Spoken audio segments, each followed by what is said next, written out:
बात है कोई 1980 या 81 की, जब फिल्मकार सावन कुमार राजेश खन्ना के साथ फिल्म बनाने का सपना देख रहे थे और कोशिश भी कर रहे थे।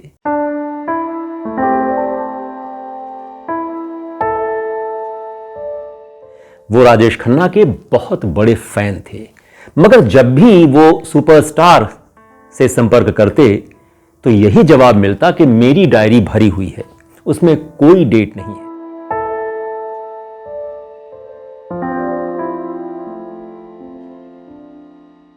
सावन कुमार को लगता था कि शायद काका उनके साथ काम नहीं करना चाहते। फिर एक दिन अचानक उनके फोन की घंटी बजती है। वो फोन उठाते हैं। दूसरी तरफ से आवाज आती है, मेरी डायरी अब पूरी खाली है, तुम जब चाहो आ सकते हो। सावन कुमार को विश्वास नहीं होता कि यह आवाज काका की ही है।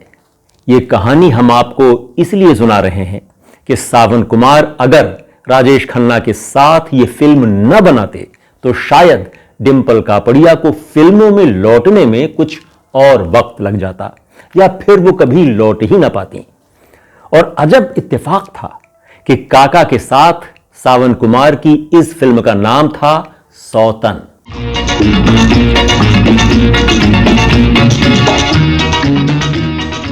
हमारे चैनल यादें नई पुरानी में आपका स्वागत है। हम हाजिर हैं किस्से पुराने यादें पुरानी लेकर। मैं हूं देवेश वर्मा।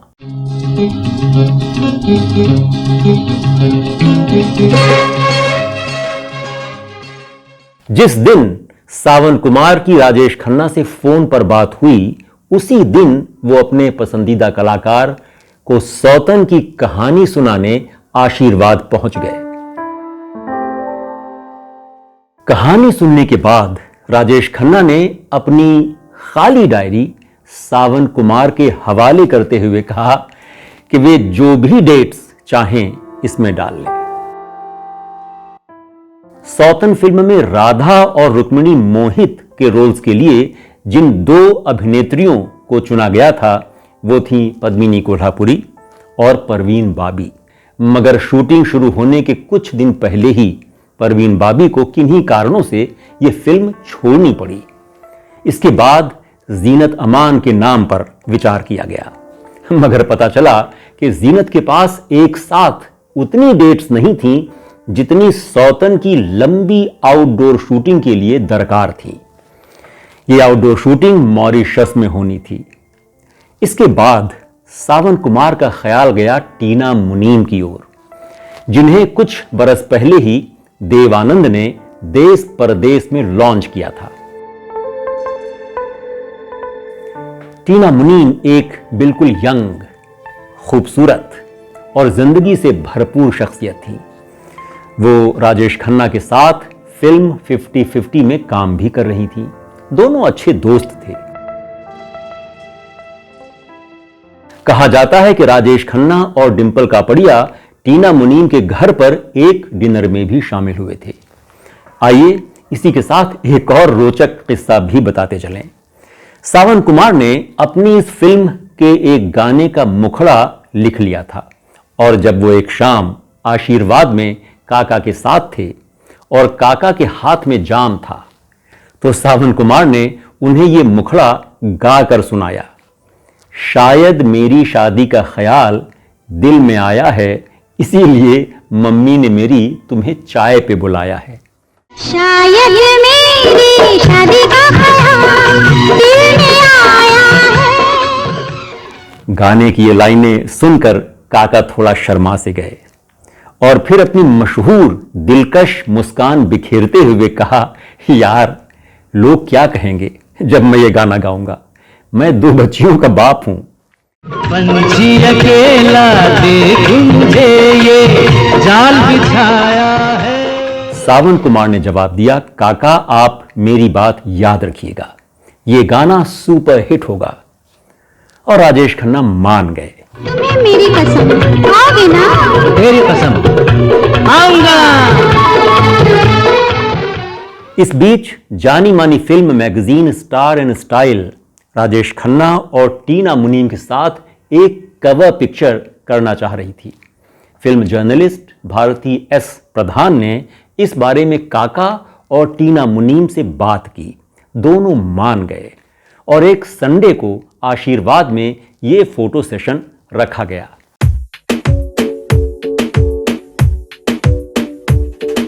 इस फोटो सेशन से जुड़ी एक खास और मजेदार बात है। जैसा कि मशहूर था कि घर पर काका प्रायः सिल्क की लुंगी और कुर्ता पहनते हैं, तो भारती एस प्रधान ने सुझाव दिया कि इस फोटो सेशन में सिल्क के एक नए लुंगी कुर्ते के जोड़े में से लुंगी राजेश खन्ना पहने और कुर्ता टीना मुनीम। इस शूट के दौरान डिंपल ने टीना की पूरी मदद की। यह आइडिया बहुत ही कामयाब रहा। सिल्क की लुंगी में राजेश खन्ना और कुर्ते में टीना मुनीम। शर्माती, सकुचाती, सांचे में ढली खूबसूरती की मलिका टीना मुनीम। स्टार एंड स्टाइल की कवर पिक्चर ने राजेश खन्ना के स्टारडम को मानो दोबारा जिंदा कर दिया। एक बार फिर उनके चर्चे होने शुरू हो गए थे।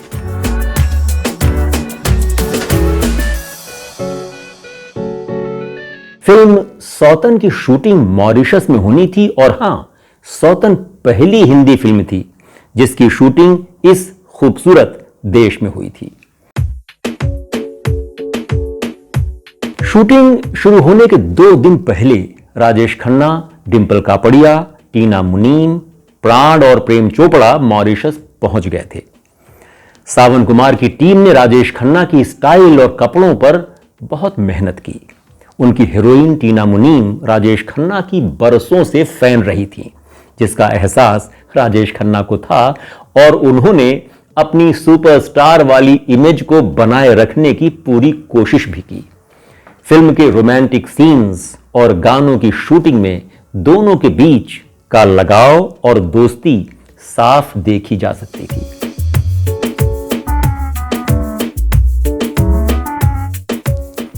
और सावन कुमार अपने हीरो और हीरोइन के बीच इस केमिस्ट्री को देखकर बेइंतहा खुश थे। लेकिन डिंपल कापड़िया को यह केमिस्ट्री नागवार गुजर रही थी।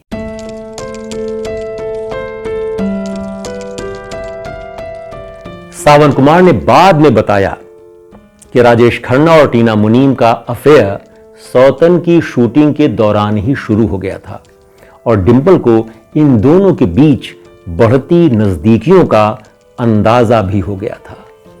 फिर एक दिन जब राजेश खन्ना दिन की शूटिंग पूरी होने के बाद अपने होटल के कमरे में वापस आए तो डिंपल वहां नहीं थी। उन्होंने उन्हें बहुत आवाज दी, डिम्पी डिम्पी, मगर डिम्पी वहां थी नहीं। राजेश खन्ना को चिंता हुई। उन्होंने सावन कुमार को अपने कमरे में बुलाया और डिंपल के बारे में पूछा। सावन कुमार ने कमरे में चारों ओर नजर डाली तो उन्हें कुछ दिखा। उन्होंने राजेश खन्ना से कहा, काका आपने ठीक से देखा नहीं। राजेश खन्ना सावन कुमार को देखने लगे। सावन कुमार ने ड्रेसिंग टेबल के मिरर की ओर इशारा किया जिस पर लिपस्टिक से लिखा था, आई लव यू बट ... और नीचे कोने पर गुड बाय लिखा था। काका की कुछ समझ में नहीं आया कि हुआ क्या। सावन कुमार को लगा डिंपल वापस इंडिया चली गई हैं। उनके अनुसार डिंपल कापड़िया काका के कमरे से ही नहीं, उनकी जिंदगी से भी बाहर निकल गई थी। मगर सावन कुमार को इस बात का दुख था कि राजेश खन्ना और डिंपल के रिश्ते उनकी फिल्म की शूटिंग के दौरान खत्म हुए।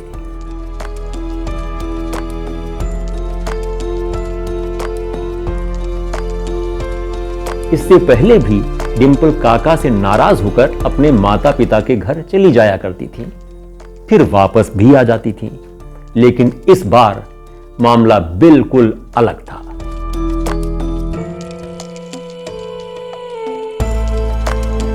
सौतन के दौरान जो हुआ उसने डिंपल के लिए यह फैसला करना आसान कर दिया था। कौन सा फैसला? काका से अलग होने और फिल्मों में लौटने का फैसला।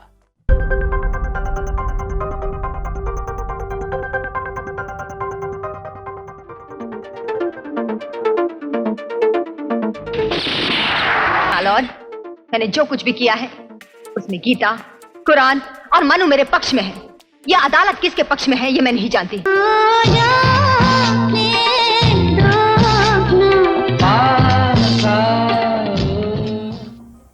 यादें नई पुरानी में अभी बस इतना ही। आपको हमारा ये एपिसोड पसंद आया हो तो हमारे चैनल को सब्सक्राइब करें, लाइक करें और शेयर करें।